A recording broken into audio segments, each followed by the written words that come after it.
നമസ്കാരം. കേരള രാഷ്ട്രീയത്തിൽ പൊതുപ്രവർത്തകർക്കും വിവിധ പാർലമെന്ററി പദവികളിൽ ഇരിക്കുന്നവർക്കുമെതിരെ ലൈംഗിക അപവാദങ്ങൾ ഉയരുന്നത് സ്വാഭാവികമായ ഒരു പ്രതിഭാസമായാണ് ഞാനിവിടെ വിലയിരുത്തുന്നത്.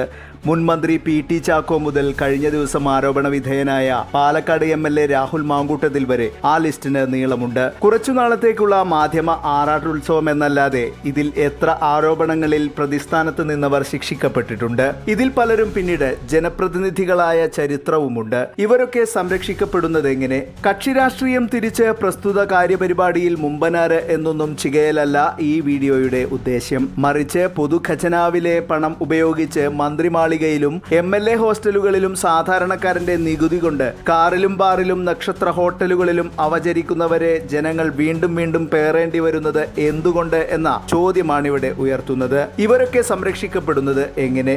ആരാണിതിന് കാരണക്കാർ? ഈ വീഡിയോ പരിശോധിക്കുന്നു. വീഡിയോയിലേക്ക് കടക്കും മുൻപ് ഒരു അഭ്യർത്ഥന. നമ്മുടെ ചാനൽ നിങ്ങൾക്ക് ഇഷ്ടപ്പെടുകയാണെങ്കിൽ ലൈക്ക് ചെയ്യുക, കമന്റ് ചെയ്യുക, സബ്സ്ക്രൈബ് ചെയ്യുക. പ്രിയപ്പെട്ടവർക്കായി പങ്കുവെക്കുക. ഇഷ്ടമായില്ലെങ്കിൽ അക്കാര്യവും രേഖപ്പെടുത്താം.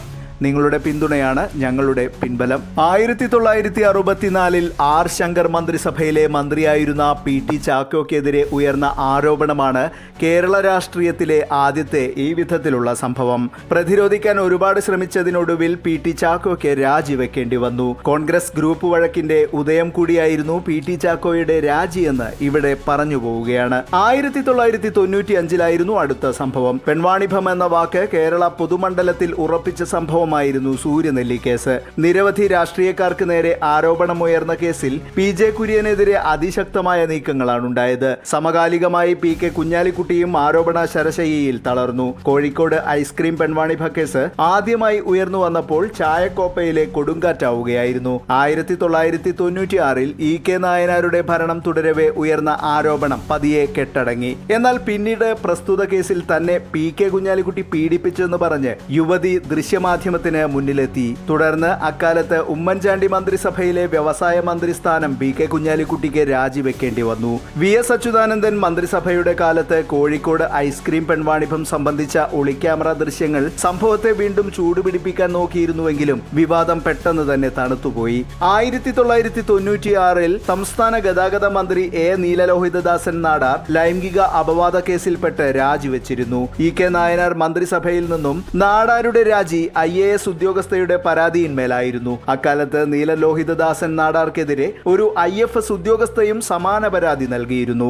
വിമാനത്തിൽ വെച്ച് സഹയാത്രികയോട് അപമര്യാദയായി പെരുമാറിയെന്ന കേസിൽ മന്ത്രി P.J. ജോസഫ് മന്ത്രിപ്പണി നിർത്തേണ്ടി വന്നത് വി.എസ്. അച്യുതാനന്ദന്റെ ഭരണകാലത്തായിരുന്നു. അവസാന ഉമ്മൻചാണ്ടി സർക്കാരിന്റെ ഭരണം ലൈംഗിക അപവാദങ്ങളുടെ കഥകൾ പൂക്കുന്ന കാലം കൂടിയായിരുന്നു. സോളാർ കേസുമായി സരിത നായർ എത്തുന്നതോടെ കഥകളും ഉപകഥകളും പിന്നെ അതിന്റെ മറുകഥകളും ചേർത്ത് മസാലപ്പരുവമാക്കി വിതറുകയായിരുന്നു കേരള രാഷ്ട്രീയ മണ്ഡലം. അന്ന് മന്ത്രിയായിരുന്ന KB ഗണേഷ് കുമാർ മന്ത്രിസ്ഥാനം ഒഴിയേണ്ടി വന്നു. ഭാര്യയോടുള്ള മോശം പെരുമാറ്റമാണ് കാരണമായി പറയപ്പെടുന്നതെങ്കിലും സംഗതിയുടെ കിടപ്പുവശം സോളാറിൽ അധിഷ്ഠിതമായിരുന്നു. അന്ന് പക്ഷേ KB ഗണേഷ് കുമാറിനൊപ്പം നിരവധി ജനപ്രതിനിധികളും ആരോപണത്തിന്റെ കുന്തമുനയിൽ നിന്ന് മുള്ളിയിട്ടുണ്ട്. ഡൽഹിയിലേക്ക് ചുവട് മാറ്റി തടി രക്ഷപ്പെടുത്തിയ പ്രമുഖരുമുണ്ട് അക്കൂട്ടത്തിൽ. ഒരു ഘട്ടത്തിൽ ക്ലിഫ് ഹൗസിലേക്ക് വരെ സോളാറിന്റെ ആരോപണ രശ്മികൾ തുളച്ചു കയറിയിരുന്നു. അക്കാലത്ത് തന്നെ MLA ജോസ് തെറ്റയിലിനെതിരെയും ആരോപണം ഉന്നയിക്കപ്പെട്ടു. എന്നാൽ ചിലർ തന്നെ കുടുക്കിയതാണെന്ന് പരാതിക്കാരി തന്നെ പിന്നീട് വെളിപ്പെടുത്തുകയുണ്ടായി. പിണറായി വിജയന്റെ ഭരണം തുടങ്ങി 10-ാം മാസം കഴിഞ്ഞപ്പോഴാണ് ആദ്യ ലൈംഗികാരോപണം പിറവിയെടുത്തത്. മന്ത്രി A.K. ശശീന്ദ്രന്റെ നേർക്കായിരുന്നു അത്. സംഭവത്തിൽ ചില മാധ്യമ പ്രവർത്തകർക്കെതിരെ കേസെടുക്കുകയും ഒരു ദൃശ്യമാധ്യമം ചാപിള്ളയായി മാറിയതും അന്ന് കേരളത്തിന് കാണാനായി. പിണറായി മന്ത്രിസഭയുടെ കാലത്തു തന്നെയായിരുന്നു MLA ആയിരുന്ന P.K. ശശിക്കെതിരെ ലൈംഗിക അതിക്രമ പരാതി ഉയർന്നത്. പക്ഷേ കോലാഹലങ്ങൾക്ക് ശേഷം അതും കെട്ടടങ്ങി. സ്വർണ്ണക്കടത്ത് കേസിൽ സ്വപ്ന സുരേഷിന്റെ മൊഴിയിൽ തൂങ്ങിയാടിയ ഒരു നിയമസഭാ സ്പീക്കറായിരുന്നു P. ശ്രീരാമകൃഷ്ണൻ. MLA എൽദോസ് കുന്നപ്പള്ളിക്കെതിരെയും ലൈംഗികാരോപണം ഉയർന്നിരുന്നു. കഴിഞ്ഞ ദിവസം പാലക്കാട് MLA രാഹുൽ മാങ്കൂട്ടത്തിലിനെതിരെയും അതിശക്തമായ ആരോപണമാണ് ഉയർന്നു വന്നിരിക്കുന്നത്.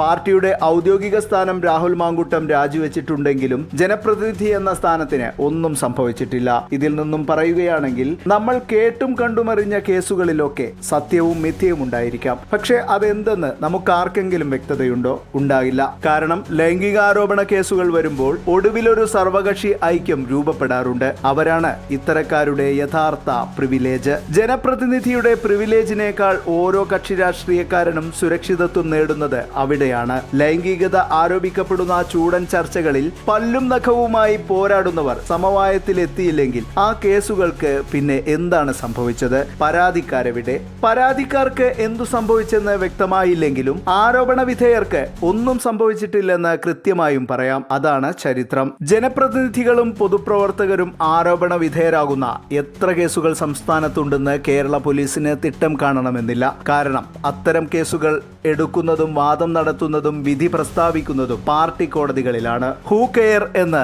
രാഹുൽ മാങ്കൂട്ടം ചോദിച്ചെന്ന് ഇര പറയുമ്പോൾ ഇത് ഇവിടെ വ്യക്തമാവുകയുമാണ്. പഞ്ചായത്ത് മെമ്പർമാർ മുതൽ പാർലമെന്റിലിരുന്ന് അശ്ലീല ചിത്രം ആസ്വദിക്കുന്നവർ വരെ ലൈംഗിക ആരോപണ വിധേയരായിട്ടുണ്ട്. കവിയൂർ, കിളിരൂർ, വിതുര കേസുകളിൽ എത്രയെത്ര രാഷ്ട്രീയക്കാരുടെ പേരുകളാണ് മാറിമറിഞ്ഞതെന്ന് ഓർക്കുക. 5 വർഷത്തെ ഫിക്സഡ് ഡെപ്പോസിറ്റ് ആയ ജനപ്രാതിനിധ്യം ഏത് നിമിഷവും ജനത്തിന് പിൻവലിക്കാമെന്ന സ്ഥിതി വരും വരെ ഇവരൊക്കെ ജനങ്ങളുടെ പണം ഉപയോഗിച്ച് മധുചഷകം മോന്തി പട്ടുമെത്തയിൽ സ്വർഗലോകം തീർക്കും. എന്തെന്ന് ചോദിക്കാൻ കക്ഷി രാഷ്ട്രീയത്തിലും മതജാതി വൈരത്തിലും വിഘടിക്കപ്പെടാത്തവരൊന്നുമല്ലല്ലോ നമ്മൾ. മറ്റൊരു വീഡിയോയുമായി വീണ്ടും കാണാം. നന്ദി, നമസ്കാരം.